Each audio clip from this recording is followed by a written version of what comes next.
இன்னைக்கு சொல்றாங்களா blood pressure ஏன் வருது தெரியல, நிறைய டென்ஷனால வருது அல்லது ஏதாவது ப்ராப்ளத்தினால வருது அப்படின்லாம் ஆயிரக்கணக்கான காரணங்கள் சொல்லப்படுது. முழுக்க முழுக்க அளவுக்கு அதிகமான காரணம் இமோஷனல் ஃபேக்டர்ல வரக்கூடிய பிபி என்பது டென்ஷனல் ஹெட்டேக், தற்காலிகமா தலைவலி மாதிரி வந்துட்டு போயிடும், அவ்வளவுதான். ஒரு படம் ரெஸ்ட் எடுத்தா சரியாயிடும், தூங்கினா சரியாயிடும். ஆனா இந்த பிபி என்ன பண்ணாலும் சரியாகாது. இந்த டைஜஷனை சரி பண்ணாத வரை அவங்களுக்கு சாகர வரை மாத்திரை போடணும். அப்ப ஒரு குறைஞ்சது ஒரு 10 வயசுல ஆரம்பிச்சு முரண்பாடா சாப்பிட ஆரம்பிச்சு 40 வயசுக்குள்ள 30 வருஷத்துக்குள்ள இந்த இன்ஜின் ரிப்பேர் ஆகி தளர்ந்து தொய்வடைஞ்சு 40 வயசுல தொப்பையும் வந்து இந்த தொடர் ஏப்பம் வந்து இந்த ஏர் வந்து பிளட்ல கலந்து பிபி நிரந்தரமா இருந்து சாகர வரையும் பிபி மாத்திரை போடும். இல்லைன்னா ரத்த குழாயில் அடைப்பை ஏற்படுத்தும், ரத்த குழாய் புடைப்பு ஏற்படுத்தும், ரத்த குழாயில் ஓட்டை விழுந்து ரத்த கசிவை ஏற்படுத்தும், ஸ்ட்ரோக் வரும், நரம்பு தளர்ச்சி ஏற்படும், பல்வேறு நோய்களை ஏற்படுத்தும். இதுதான் வயிறு தளர்ந்து போன மாதிரி குடல் இறக்கம் ஏற்படுவது, விரை வீக்கம் ஏற்படுவது, பல்வேறு நோய்களுக்கு மிக மிக முக்கியமான காரணமாக இருப்பது இந்த இரைப்பை இன்டைஜஷனால உருவான அல்சர், உள்புண். இந்த அல்சருக்கு வருஷக்கணக்காக மாத்திரை சாப்பிடுவாங்க, ஆறவே ஆறாது. ஏன்னா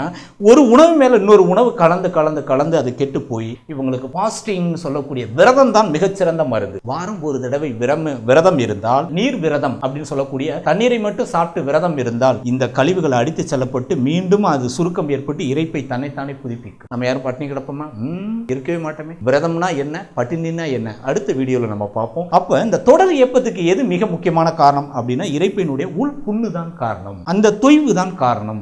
ஒண்ணு மேல ஒண்ணு சாப்பிடக்கூடிய உணவு முறை, அதனாலதான் நாம கலப்பட உணவு சாப்பிடக்கூடாது, நேரங்கட்ட நேரத்துல சாப்பிடக்கூடாது, ஒரு சாப்பாடு மேல ஒரே வகையான உணவு சாப்பிடணும் அப்படிங்கிற பல்வேறு வீடியோ நம்ம பார்த்திருக்கோம். நம்ம வீடியோவில் நீங்க பாத்தீங்கன்னா தெரியும். அப்ப தொடர் ஏப்பத்துக்கு இந்த இரைப்பையினுடைய தளர்வும் தொய்வடைவதும் தான் மிக மிக முக்கிய காரணம். அதுல ஏற்படக்கூடிய கேஸ் தான் பல்வேறு விதமான நோய்களுக்கு மிக முக்கியமான காரணம். இது போன்ற பயனுள்ள வாழ்க்கை கல்வி, நம்மளுடைய வாழ்க்கையை காப்பாற்றக்கூடிய ஆரோக்கியத்தை தரக்கூடிய நலக்கல்வியை தொடர்ந்து நம்ம பார்ப்போம். அக்குநித்தி டிவி தொடர்ந்து பாருங்க. இந்த வீடியோவை லைக் பண்ணுங்க, ஷேர் பண்ணுங்க. நன்றி, வணக்கம்.